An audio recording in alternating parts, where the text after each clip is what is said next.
महुए का पेड़। आज की जो मेरी स्टोरी है जो मैं आपके साथ साझा करने जा रही हूँ वह है महुए का पेड़। बस्तर के किसी गांव में कालूराम नाम का किसान था।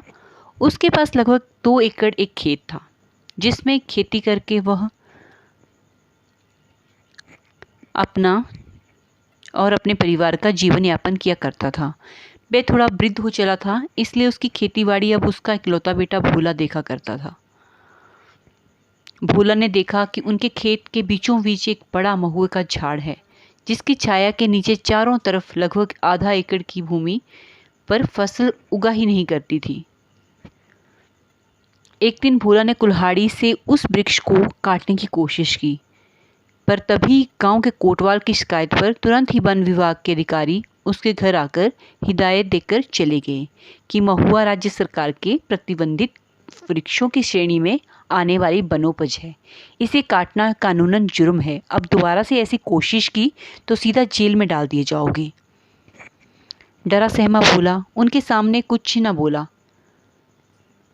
उसके बाद उसने सरपंच, ग्राम प्रधान से सभी से जानकारी प्राप्त की तो उसे पता चला कि इस प्रकार के वनोपज को काटने के लिए स्थानीय तहसीलदार की अनुमति आवश्यक है। भोला ने जैसे तैसे अपने गांव के पटवारी को अनुनय विनय करके महुए का पेड़ काटने की तहसीलदार साहब से अनुमति प्राप्त करने के एवज में पटवारी को 1000 रुपये की घूस भी दी और उसको ये भी बोला कि जब मैं झाड़ को काटूंगा तो आधी लकड़ियां आपको ही दूंगा। भोला 2 सप्ताह तक अनुमति की प्रतीक्षा करता रहा, मगर अनुमति तो नहीं मिली। उल्ट उस पटवारी का ही दूसरे गांव में तबादला होने से भोला के पैसे भी चले गए। मानसून सिर पर था। भोला को धान की फसल बोना था, लिहाजा उसने उस वृक्ष के छाया वाले स्थान सहित पूरे खेत की जुताई करके धान की रुपाई करना शुरू कर दिया। जिद्दी भोला आश्वस्त था कि कुछ न कुछ करके वह धान की फसल बड़ी होने से पहले इस वृक्ष को काट ही लेगा। भोला ने शहर से महंगा खरपतवार नाशक, जहर एवं अन्य विषैले रसायन उस वृक्ष की जड़ों में डालकर महुए को नष्ट करने का एक और प्रयास किया, मगर वह महुआ तो जंगली वनोपज था। उसे इन सब जहरीले रसायनों का भी कोई असर न हुआ। वह महुए का पेड़ ज्यों का त्यों हरा भरा ही रहा। भोला धान की रोपाई करने के बावजूद भी उस महुए के छाया के तले लगभग आधा एकड़ भूमि से कोई उत्पादन न कर पाने से हताश था। भोला को यूं हताश देखकर उसके पिता कालूराम ने कहा कि तुम यदि इस महुए के पेड़ को काटना ही चाहते हो तो मेरे अनुसार काम करो, पेड़ खुद ब खुद सूख कर गिर जाएगा। भोला ने कहा, ठीक है पिताजी, मुझे बताइए करना क्या है। कालूराम ने कहा कि सबसे पहले तो इस बार रबी की फसल को बाकी के भाग में ही बोना। अभी उस महुए के पेड़ के चारों तरफ गोल घेरा लगा करके उसमें गोबर की खाद डालो और रोज ही उसे पानी देना शुरू कर दो। अरे सितंबर अक्टूबर में कौन झाड़ों को पानी देता है पिताजी, और वह भी उस महुए के पेड़ को जिसे मैं काटना चाहता हूँ। पिताजी, आप उसे कटवाने का प्लान बता रहे हैं या संरक्षित करने का? भोला ने हैरत से अपने पिता से पूछा। कालूराम ने मुस्कुराकर कहा कि तुम सारे प्रयत्न करके तो देख चुके हो, अब मेरे हिसाब से भी एक बार करके देख लो, क्या पता तुम्हें सफलता मिल जाए।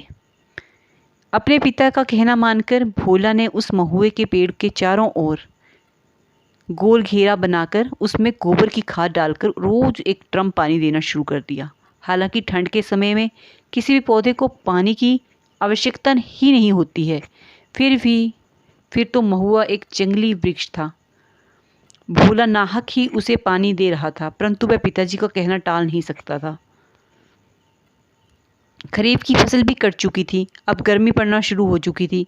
वह महुए के पेड़ अन्य वृक्षों के उलट और भी ज़्यादा हरा भरा हो चुका था, परंतु भोला ने अपने पिता की आज्ञा अनुसार उस महुए के वृक्ष को खाद पानी देना जारी रखा। वनकर्मी रेंजर को यह संदेहास्पद लगा, परंतु उसने यही सोचा कि किसी पेड़ को पानी देना, खाद देना कोई जुर्म थोड़ी ना है। इसलिए रेंजर भोला के पर्यावरण के प्रति जागरूकता की प्रशंसा करके चला गया। मई के मध्याह्न के में जब प्रचंड गर्मी पड़ने लगी, कालूराम ने अपने बेटे को भोला को बुलाकर कहा कि उस पेड़ को पानी देना बंद कर दो, भोला ने असमंजस की स्थिति में पिताजी के कहने के अनुसार उस पेड़ को खाद पानी देना बंद कर दिया। वह सोच रहा था कि जब इससे पहले भी अति प्रचंड ग्रीष्म काल में भी यह महुए का वृक्ष गर्मी के थपेड़े सहते हुए खड़ा रहा, तो अब पानी बंद करने से उस वृक्ष को क्या फर्क पड़ेगा। परंतु आश्चर्यजनक रूप से पहले 15 दिन में उस वृक्ष की सारी पत्तियां झड़ गई।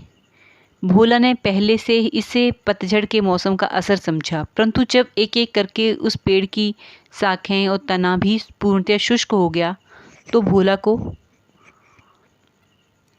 यकीन हो चला कि पिताजी की तरकीब काम कर गई। जून की प्रचंड गर्मी को वह महुए का वृक्ष बर्दाश्त नहीं कर सका और जुलाई की बरसात में सब तरफ हरियाली थी, मगर उस महुए के वृक्ष में ना तो नए पत्ते आए ना नई ब्यार। उस महुए के वृक्ष ने दम तोड़ दिया।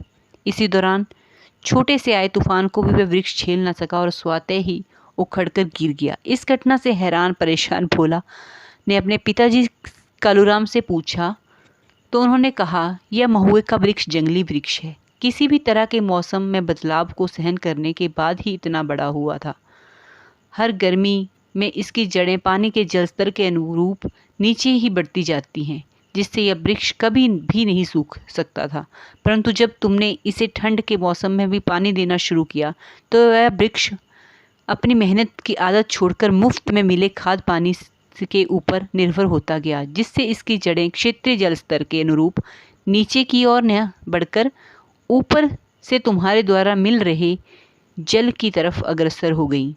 यह स्वावलंबी वृक्ष तुम्हारे द्वारा मिल रहे खाद पानी पर निर्भर होने से परावलंबी हो गया, और जब तुमने अचानक मई के मध्याह्न में इस महुए के खाद पानी देना बंद कर दिया, तो इसकी जड़ें मौजूदा जल स्तर से बहुत दूर हो चुकी थी, जिससे यह वृक्ष बिना पानी के ही सूखकर स्वयं ही नष्ट हो गया।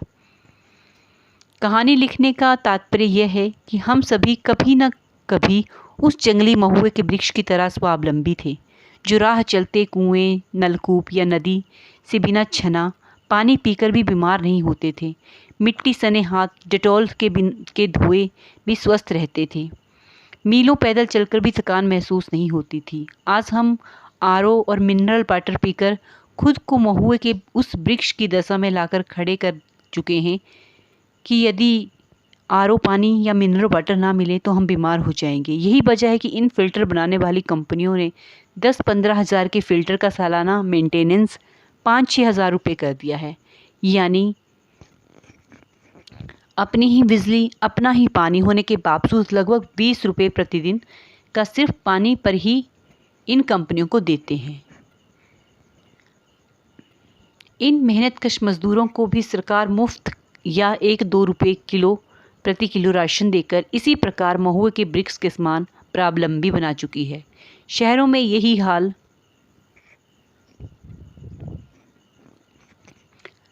मुफ्त में बिजली पानी के लालच का दिया जा रहा है। जो मुफ्त का खाने का आदी होने की वजह से उसी सरकार को वोट देंगे जो उन्हें मुफ्त का अनाज दे, चाहे उसके एवज में राज्य सरकार राष्ट्र विरोधी गतिविधियों में ही लिप्त क्यों न हो जाए। इन्हें कोई फर्क नहीं पड़ता। अपने आप को उस महुए के वृक्ष की तरह परावलंबी बनाएंगे तो एक न एक दिन बेमौत मारे जाएंगे। इसलिए समय रहते स्वावलंबी बनने का प्रयास करें। धन्यवाद। स्टोरी आपको अच्छी लगी हो तो प्लीज़ लाइक करें, चैनल को सब्सक्राइब करें और मुझे सपोर्ट करें।